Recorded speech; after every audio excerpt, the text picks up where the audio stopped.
ഒരിക്കലൊരു അധ്യാപകൻ ക്ലാസ്സിൽ വന്ന് 500-ന്റെ നോട്ട് കാണിച്ച് കുട്ടികളോട് പറഞ്ഞു, നിങ്ങളിൽ ആരാണോ ആദ്യം കൈ പൊക്കുന്നത് അവർക്കാണ് ഈ സമ്മാനം. കേട്ട വഴിക്ക് കുട്ടികളെല്ലാവരും പെട്ടെന്ന് കൈ പൊക്കിയെങ്കിലും അധ്യാപകന് വിജയിയെ തിരഞ്ഞെടുക്കാൻ സാധിച്ചില്ല.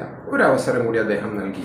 ഇത്തവണ 500-നെ അദ്ദേഹം ഒരു പേപ്പർ പന്തിൻ്റെ രൂപത്തിൽ ചുരുട്ടി ഇതേ ചോദ്യം ആവർത്തിച്ചു. കുട്ടികൾ വീണ്ടും വളരെ സ്പീഡിൽ കൈ പൊക്കി.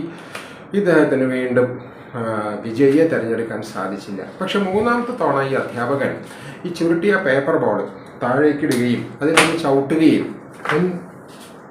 എന്നിട്ട് ഈ അഴുക്കൊക്കെ പുരണ്ട ആ നോട്ട് എടുത്തുകൊണ്ട് ചോദിച്ചു, ഇപ്പോൾ ഇതാർക്കാണ് വേണ്ടത്? അപ്പോഴും കുട്ടികൾ ആരും കൈ താഴ്ത്തിയിട്ടില്ല, എല്ലാവരും കൈ പൊക്കി പിടിച്ചിരിക്കുക. അപ്പോഴും കുട്ടികൾ പറയുന്നത്, സാറേ ഞാനാണ് ആദ്യം കൈ പൊക്കിയത്.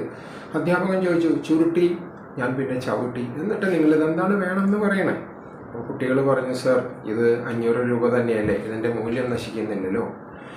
ഞാൻ ഈ മെൻറ്ററിങ് പ്രൊഫഷനിൽ പലപ്പോഴും ബുള്ളിയിങ്ങിന് ഇരയാവുന്ന സ്കൂൾ കുട്ടികൾ, കോളേജ് കുട്ടികൾ, ഈവൻ പ്രൊഫഷണൽസിനെ പോലും, കോർപ്പറേറ്റ് പ്രൊഫഷണൽസിനെ പോലും ഞാൻ കാണാറുണ്ട്. പലപ്പോഴും സോഷ്യൽ മീഡിയയിലൊക്കെ ഇല്ലാത്ത കഥകളൊക്കെ മെനഞ്ഞ് പലരെക്കുറിച്ചും കളിയാക്കി മെസ്സേജുകൾ ഇടുകയും ഇതിൻ്റെ പേരിൽ മാനസിക വിഷമം അനുഭവിക്കുകയും പഠനത്തിനെല്ലാം പുറകോട്ട് പോവുകയും ചിലപ്പോൾ ജോലി തന്നെ വേണ്ടാന്ന് വെച്ച് പോകുന്ന സാഹചര്യങ്ങളൊക്കെ പലപ്പോഴും കണ്ടിട്ടുണ്ട്. ബുള്ളിയിങ്ങിനെ നമുക്ക് എങ്ങനെ നേരിടാം? ഇതിനെക്കുറിച്ച് 2 പ്രധാനപ്പെട്ട പോയിന്റ്സ്. ആദ്യത്തേത്, സ്റ്റേ മെൻ്റലി സ്ട്രോങ്. മാനസികമായിട്ട് നമുക്കൊരു ശക്തി നമുക്ക് ഡെവലപ്പ് ചെയ്യാൻ സാധിക്കണം. ഉറപ്പായിട്ടും നമ്മുടെ മൂല്യം നമ്മൾ തിരിച്ചറിഞ്ഞില്ലെങ്കിൽ വേറെ ആരാണ് അത് തിരിച്ചറിയുക? അതിനൊരു ടെക്നിക്കുണ്ട്. നമ്മുടെ എല്ലാ അച്ചീവ്മെൻറ്റ്സും, നമ്മുടെ നേട്ടങ്ങളെല്ലാം ഒന്ന് അക്കമിട്ട് എഴുതുക. ചെറുതും വലുതും ഒന്നും നോക്കണ്ട. പഠനത്തിൽ മാർക്ക് കിട്ടിയതാവാം, സ്വന്തമായി ഒരു വീട് പണിതാവാം, ശമ്പളം കൂടിയതാവാം, നല്ലപോലെ ഭക്ഷണം ഉണ്ടാക്കാൻ അറിയുന്നതാവാം. നമുക്ക് തോന്നുന്ന എല്ലാ നേട്ടങ്ങളും നമ്മൾ എഴുതുക. എല്ലാ ദിവസവും രാവിലെ ഓഫീസിലേക്കും സ്കൂളിലേക്കും കോളേജിലേക്കും പോകുന്നതിന് മുമ്പ് ആ ലിസ്റ്റ് ഓഫ് അച്ചീവ്മെൻറ്റ്സ് ഒന്ന് വായിക്കുക.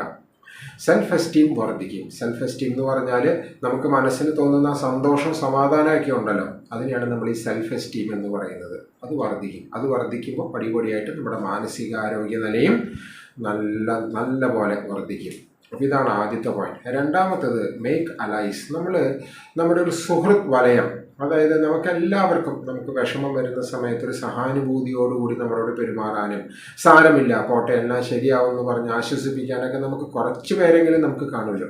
കഴിവതും അവരുടെ കൂടെ മുന്നോട്ട് പോകാനായിട്ട് എപ്പോഴും ശ്രദ്ധിക്കുക.